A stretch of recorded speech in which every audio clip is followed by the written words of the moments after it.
Hi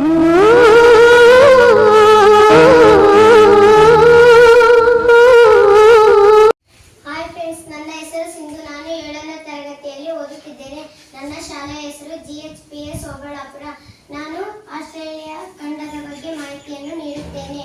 ನೀವು Australia ಖಂಡವನ್ನು ನೋಡಿದ್ದೀರಾ friends? ಇಲ್ಲ ಫ್ರೆಂಡ್ಸ್. ನಾನು ತೋರಿಸ್ತೀನಿ ನೋಡಿ ಫ್ರೆಂಡ್, ಇದೆ ಆಸ್ಟ್ರೇಲಿಯಾ ಖಂಡ. ನೀವು ಈ ಖಂಡವನ್ನು ನೋಡ್ತಿದ್ರೆ ಏನನ್ಸುತ್ತೆ ಫ್ರೆಂಡ್ಸ್? ಇದು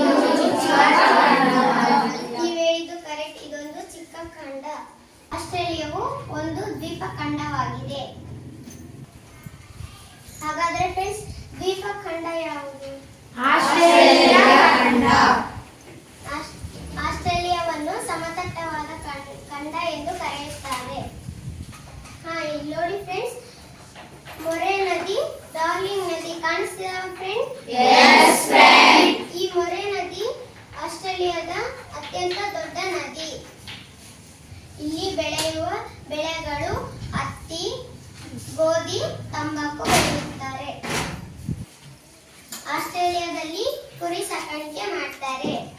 ಮತ್ತೆ ಫ್ರೆಂಡ್ಸ್, ಇಲ್ಲಿ ಬರ್ತಕ್ಕಂತಹ ಪ್ರಾಣಿಗಳು ಇಲ್ಲಿ ನೋಡಿ ಫ್ರೆಂಡ್ಸ್, ಕಾಂಗುರ, ಒಲ್ಲಚ್ಚಿ, ಡಿಗೋ, ಕಪ್ಪು, ಹಂಸ, ಇವೆಲ್ಲ ಆಸ್ಟ್ರೇಲಿಯಾದ ಪ್ರಾಣಿ ಮತ್ತು ಪಕ್ಷಿಗಳು. ಆಸ್ಟ್ರೇಲಿಯಾದ ಬಗ್ಗೆ ನನ್ನ ಪುಟ್ಟ ಮಾಹಿತಿಯನ್ನು ಹೇಳಲು ಅವಕಾಶ ಮಾಡಿಕೊಟ್ಟದಕ್ಕೆ ನಿಮಗೆಲ್ಲ ಧನ್ಯವಾದಗಳು.